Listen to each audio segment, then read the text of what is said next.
to the state to and you know, it worked both for both sides to help these fathers. First, they had to be recovered because most of them became outlaws when they couldn't afford to pay the child support. Um, and of course, you can't get a job if you got a warrant because they know where you are and pick you up right at your job. So it was this outlaw tag that you got, and the stigma of being a deadbeat dad when you can't afford to send the money home. And if you did, you know the money wasn't going to the kid. That made it even more better. So I found out by teaching a class for Job Link up in Elmwood Avenue, Providence. They had a program with the child support enforcement, and he sent me 15 deadbeat dads. And I found out through that program with the information that came from these men how to deal with that. And we came up with Rhode Island First Fatherhood as a group. This is on a website that you can find linked to verdean.net. Now, the other side of the coin is that I found that all this was rooted in the history. And we wanted to know, how did we get that way? How did we end up the outlaws, broken from our families and slaves to these jobs that are going nowhere and, you know, can't vote? Wanted to know how that happened. Well, we had to go back in history. And one of my friends, Eddie Johnson, told me about the founding fathers up there in Plymouth and these black revolutionary soldiers. And this is where it all really began, because when I went up there, I found a stargate, a actual geometric position on the globe where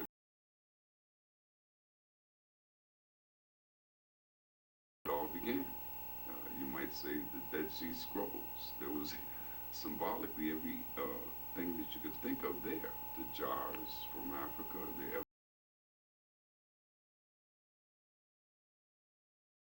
evidence of the villages hidden in the way they had the outside look like colonial, but the way the inside of the village was actually like West African. Their graves,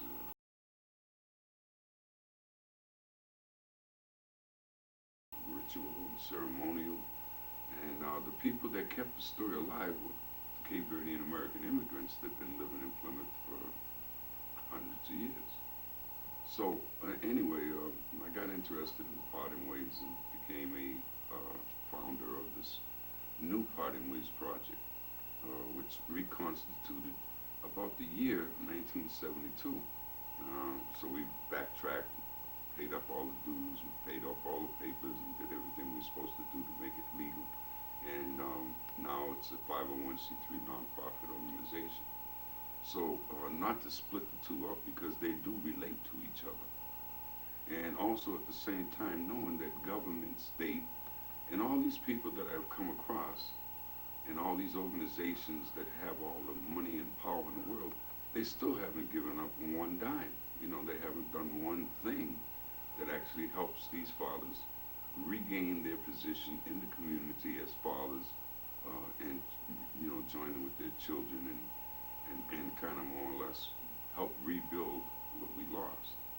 So we're using Future Image products and services and the ideas that I've gained over the years and came in through these fathers to recover and to re-educate.